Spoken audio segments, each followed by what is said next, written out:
In the heart of the ancient wilderness, as the sand whipped across the barren landscape, and the heat of the sun beat down with relentless intensity, a man named Aaron stood at the altar, his face a mask of solemn dedication.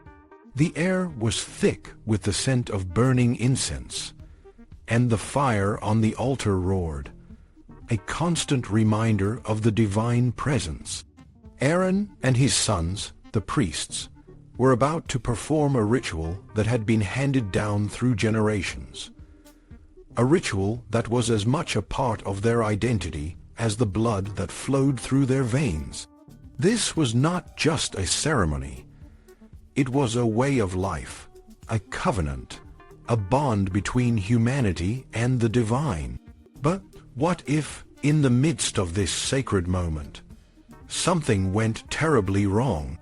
What if the fire faltered, or the offerings were contaminated, or worse? What if a priest betrayed the trust placed in him?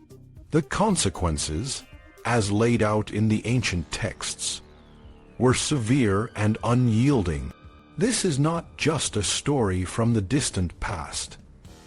It is a lesson that resonates through the ages, a reminder of the importance of trust, integrity, and the consequences of their breach. The ancient Israelites lived in a world where the boundaries between the sacred and the profane were often blurred. Their daily lives were intimately connected with the rituals and laws that governed their relationship with the divine. The Book of Leviticus, one of the core texts of the Hebrew Bible, provides a detailed and often technical guide to these rituals, emphasizing the importance of maintaining the sanctity of the relationship between God and the people. Central to this relationship were the offerings, burnt offerings, grain offerings, and guilt offerings, among others, each with its own specific purpose and procedure. These offerings were not just symbolic acts.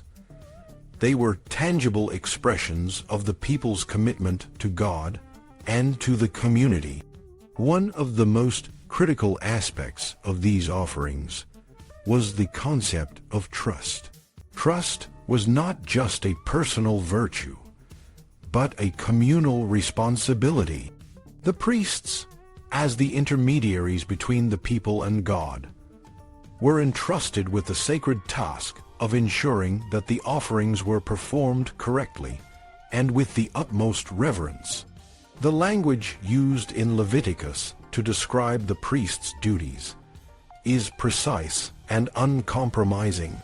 They were to wear specific garments, perform specific actions, and maintain a state of ritual purity.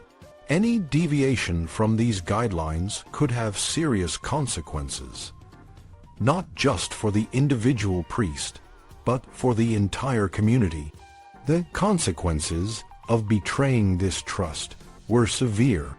If a priest or any individual in the community betrayed the trust placed in them, whether through theft, fraud, or any other form of dishonesty, they were required to make a guilt offering to the Lord. This offering was not just a symbolic act of atonement. It was a tangible way of restoring the balance that had been disrupted by their actions. The individual was required to return the stolen or misappropriated item, plus an additional 20%, to the person they had wronged. They were then to bring an unblemished ram as a guilt offering to the priest, who would perform the ritual of atonement on their behalf. This process was designed to restore the trust that had been broken and to reaffirm the individual's commitment to the community and to God. But the concept of trust in the ancient Israelite community extended beyond just the priests and the offerings. It was a fundamental principle that permeated every aspect of life. Trust was the foundation upon which the community was built. It was the glue that held people together, the assurance that each person would act with integrity and honor, and the belief that the divine presence was a constant and guiding force. When trust was broken, the consequences were not just personal, but communal. The entire community suffered, and the relationship with God was jeopardized. In modern times, the concept of trust remains just as critical. While the rituals and laws of the ancient Israelites may seem distant and archaic, the principles they embody are timeless. Trust is the cornerstone of any relationship, whether it is between individuals, within a community, or between a community and its leaders. When trust is broken, the consequences can be devastating. Relationships can be shattered, communities can fracture, and the social fabric can unravel. The ancient Israelites understood this deeply, and the laws and rituals they developed were designed to prevent such breaches of trust and to provide a framework for restoration when they did occur.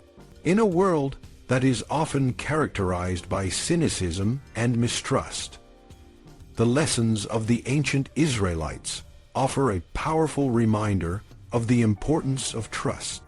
Trust is not something that can be taken for granted. It must be earned and maintained through consistent actions and a commitment to integrity. When trust is broken, it is not enough to simply acknowledge the mistake.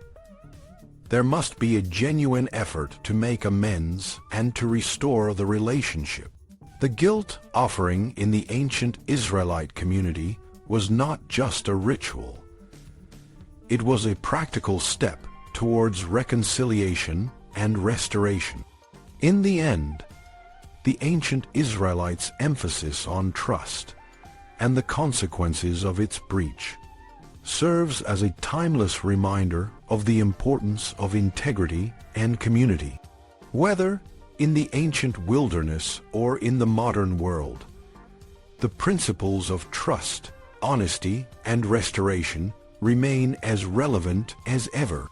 As we navigate the complexities of our lives, we would do well to remember the lessons of the past and to strive for a world where trust is the foundation upon which all else is built. In the end, trust is not just a virtue. It is a necessity